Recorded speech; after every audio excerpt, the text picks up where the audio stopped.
Ordem do dia, em discussão única, projeto de decreto legislativo 016/2025, de autoria da mesa diretora.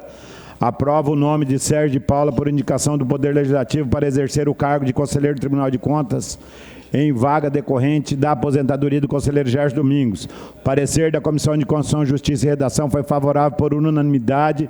O relator foi o nobre deputado Paulo Duarte. Em discussão, item 1 da pauta. Para discutir, nobre deputado João Henrique.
Senhores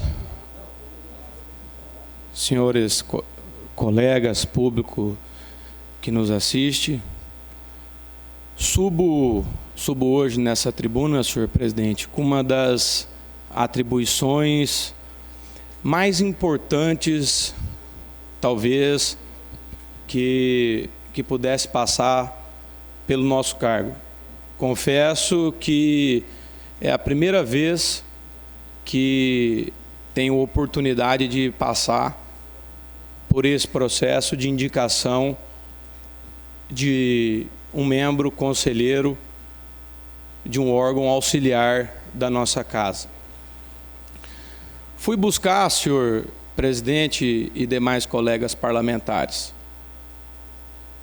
a criação, a origem e a função dessa corte constitucional importante, e pude, senhor presidente, me lembrar de um movimento que surgiu no Mato Grosso do Sul, inicialmente chamado Chega de Impostos, e depois essa bandeira que carrega o nome de um partido português, o qual Rui Barbosa se inspirou na Europa e trouxe para o Brasil através do decreto 966-A, que criou o Tribunal de Contas no país em 1890,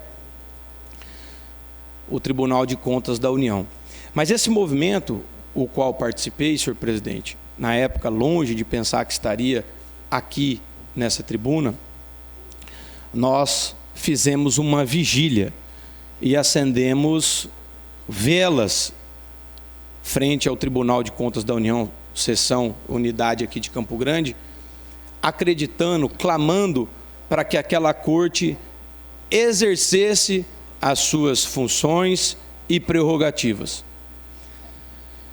Na inocência que um acadêmico de direito pudesse ter ali nos acompanhando, os advogados, não imaginava, senhor presidente, que o processo poderia ser tão truculento e viciado no caminho.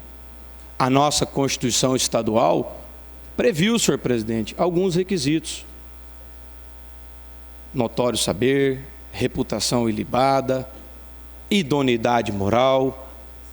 E quando a gente diz reputação ilibada, não é simplesmente boa reputação, boa experiência, é ilibada, é ao máximo, senhor presidente.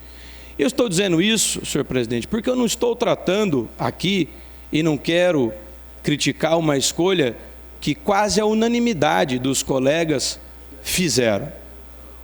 Eu quero criticar, senhor presidente, a forma que os colegas fizeram, a rapidez, a velocidade, a ausência, senhor presidente, de uma sabatina que a gente vê em outros órgãos legislativos, arguindo, questionando, interpelando, verificando, checando os documentos, os compromissos, para que, senhor presidente, nós não dependamos, no futuro, de ficar em vigília para que um órgão tenha a atuação que a gente acredite que ele deva ter.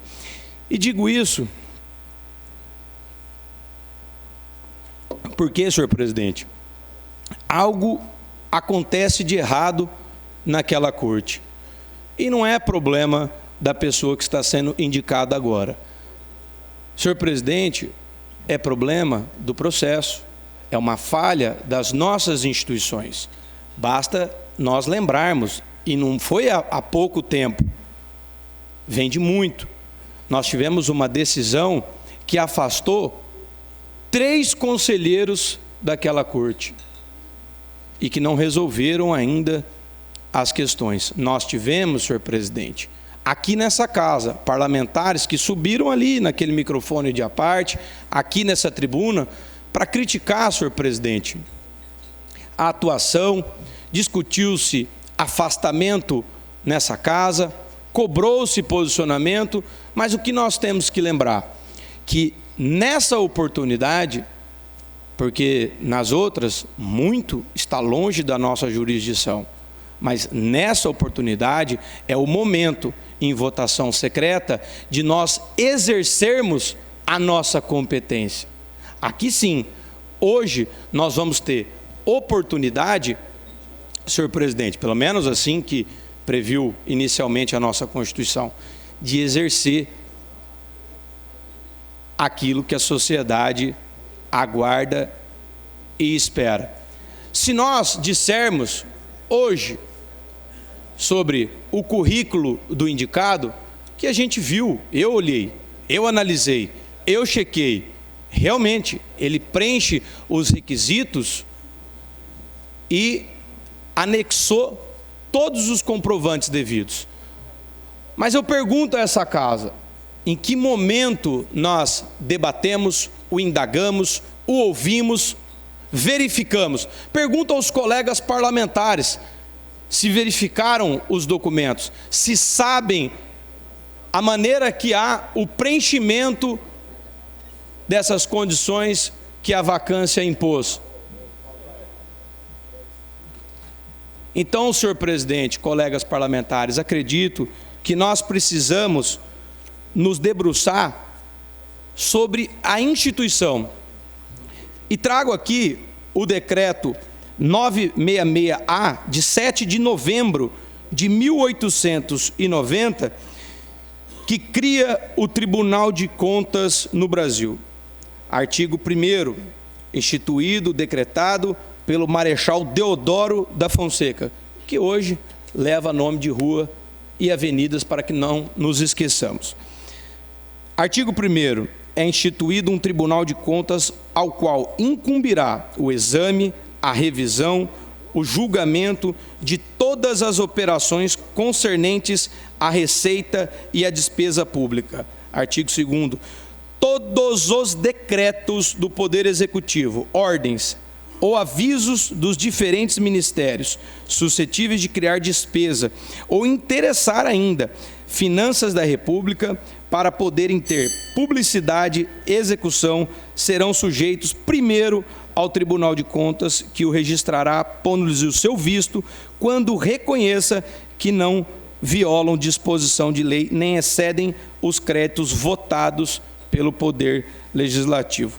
Senhor presidente, digo isso porque hoje pude perceber que essa casa tem um papel tão importante, tem uma vaga exclusiva dessa casa, mas que, por maiores qualidades que possa ter o indicado, nós o estamos votando por pressão exclusiva do governador.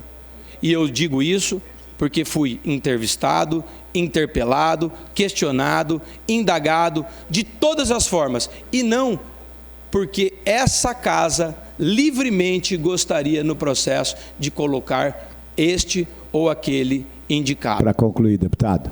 Para concluir, senhor presidente, trago aqui um texto do mesmo Rui Barbosa que em 1890 criou o Tribunal de Contas, mas ali depois, em 1914, após ver triunfar algumas injustiças. De tanto ver triunfar as nulidades, de tanto ver prosperar a desonra, de tanto ver crescer a injustiça, de tanto ver agigantarem-se os poderes nas mãos dos maus, o homem chega a desanimar da virtude, a rir-se da honra e ter vergonha de ser honesto. Rui Barbosa, senhor presidente. Obrigado, era a minha fala. Está encerrada a discussão. Gostaria de registrar os senhores deputados que, por conta do artigo 221, que revogou a votação secreta, 2 são os tipos de processo de votação aqui na casa: o processo de votação simbólica e o processo aberto. 221 do nosso regimento interno são as modalidades, isso revogado em 2013. Passamos à votação. Em votação, no painel, senhores deputados, o item 1 da pauta.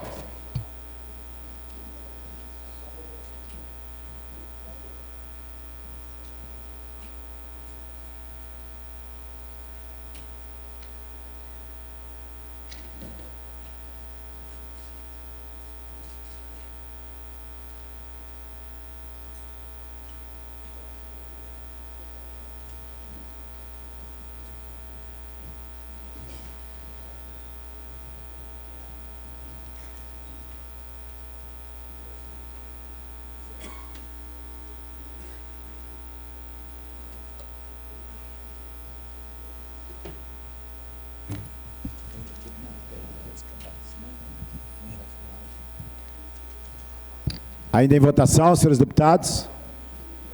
Encerrada a votação, consulto o resultado, nobre deputado Pedro Kemp. Senhor presidente, são 20 votos favoráveis e 1 voto contrário. Aprovado o projeto de decreto... 20 favoráveis e 1 contrário. São o voto registrado na ata. Aprovado o projeto, vai ao expediente que indica o nome de Sérgio de Paula para exercer o cargo de conselheiro do Tribunal de Contas do Estado de Mato Grosso do Sul, em vaga decorrente da aposentadoria do conselheiro Jorge Domingos. Vai ao expediente.